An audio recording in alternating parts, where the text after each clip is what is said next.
लाडकी बहीण योजनेच्या GRवर अजित पवारांची सही, खासदार धैर्यशील मोहिते पाटील यांचं हे वक्तव्य आहे। तर लाडकी बहीण योजना भाजपच्या सरकारची असं जयकुमार गोरेंनी म्हटलंय।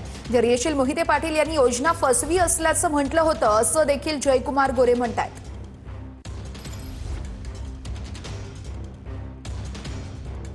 लाडक्या बहिणी आहे तिथं सगळ्या ते GRवर सही कोणाची माहिती आहे का?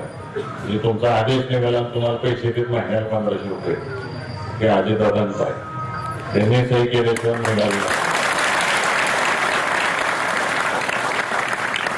दादांना श्रद्धांजली व्हायची असेल तर मताच्या रूपातून राष्ट्रवादी काँग्रेस पक्षाचे सगळे उमेदवार तुम्ही निवडून द्यायचं काम करावं, एवढीच विनंती तुम्हाला।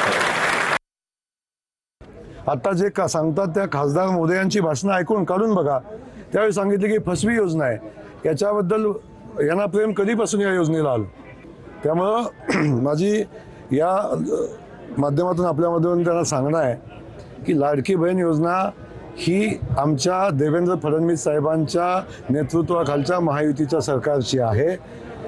त्याला बाहेरच्या लोकांनी सांगायची आवश्यकता नाही आणि मग त्यांना प्रेम आलं कधीपासून या सगळ्या गोष्टीचं। त्यामुळं ही योजना भारतीय जनता पक्षाची आहे हे सांगण्यासाठी कुठल्याही खासदाराच्या सर्टिफिकेटची आवश्यकता नाही।